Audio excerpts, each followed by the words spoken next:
भगत की कैसी मर्यादा है। भगत और जगत का आपस में मतभेद सदा से रहा है। इसका कारण क्या है?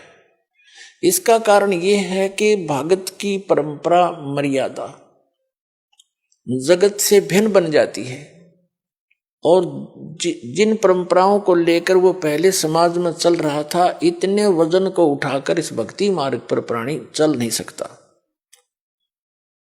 जैसे कोई यात्री है, यात्रा कर रहा है, वो पहले ही सोच लेता है आवश्यक वस्तुएं ही लेकर साथ चलूं, अधिक गठड़ी उठाने सफर नहीं कर पाऊंगा, उसको अंडरस्टूड होता है। तो वो ज्यादा नहीं बांधता, एक थैला छोटा सा काख में टांगा, आवश्यक वस्तु डाली और सफर पर चल पड़ता है। जो भक्त बन गया वो परमात्मा के मिलने वाले मार्ग पर चल पड़ा, और जो भक्त नहीं बना वो वही बैठा अपने घर पे,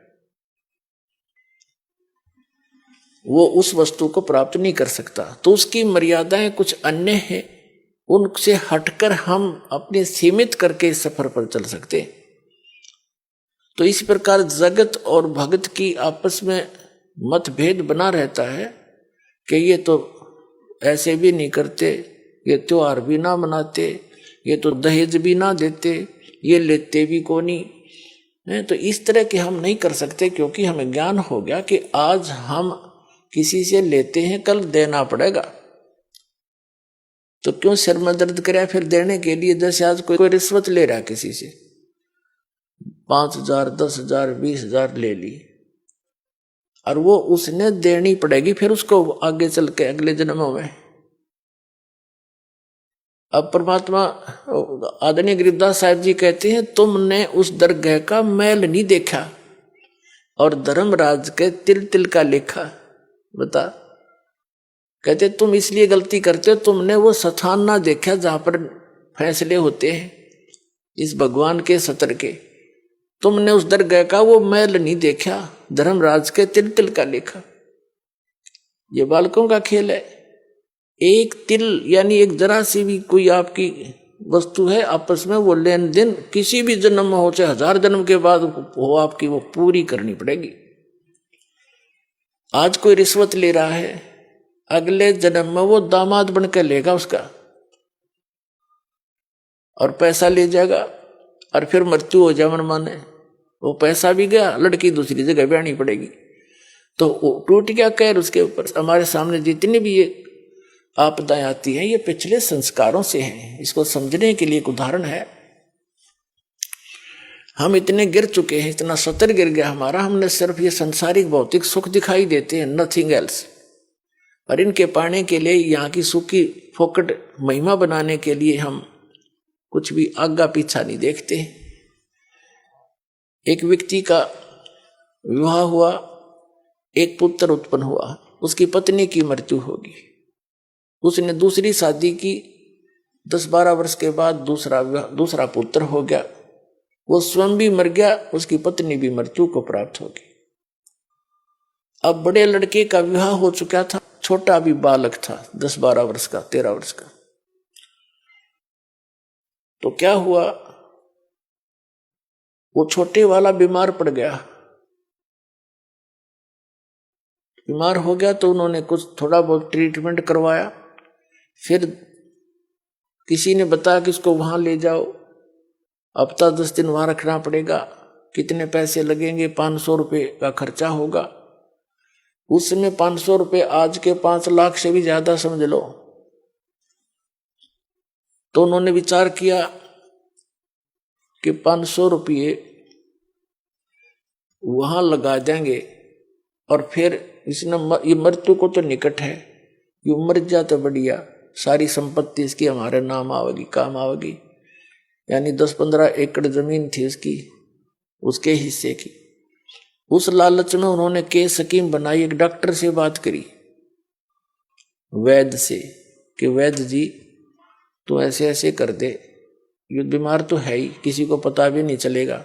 वो भी लालच में डूब गया। 500 रुपये उसने 100 रुपये लिया, जैसे भी लिया, और उसको विष दे दिया बच्चे को, वो मर गया।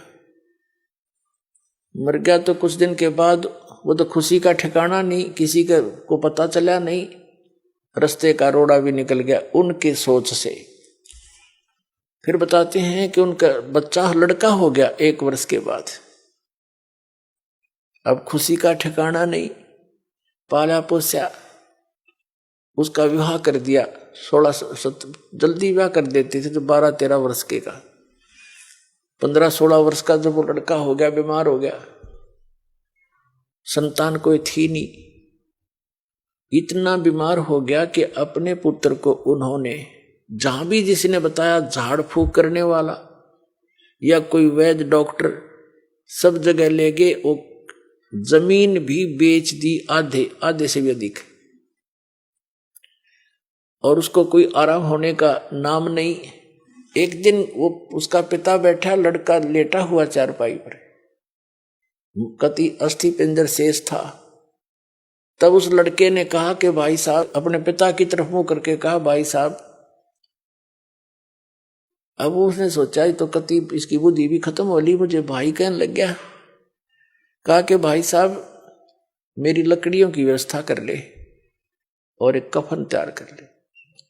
वो कहता है, बेटा मैं तेरा बाप हूं, मैं तेरा पिता हूं, भाई नहीं हूं। बोला, नहीं तो मेरा भाई है।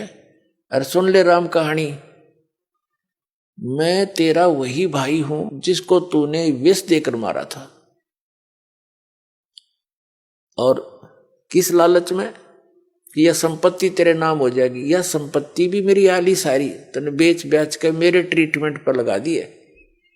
अब केवल तेरा मेरा हिसाब एक कफन और लकड़ियां का रह रहा, कर ले तैयार। तब उसकी वह बुद्धि के सक्रिय खुल गए। अगर सचमुच मैंने तो नाश करया, भाई मारा और संपत्ति भी गई। रोन लग गया, आंखों में पानी भर के।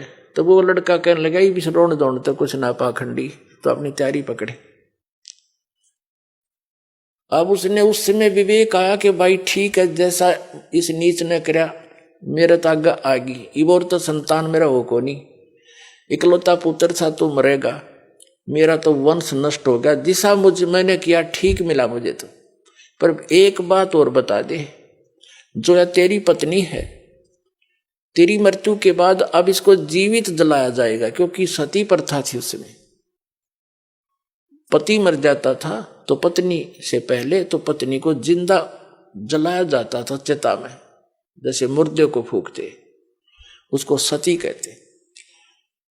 अब इसका क्या दोष, इसने अब इसको जिंदा जलाया जाएगा।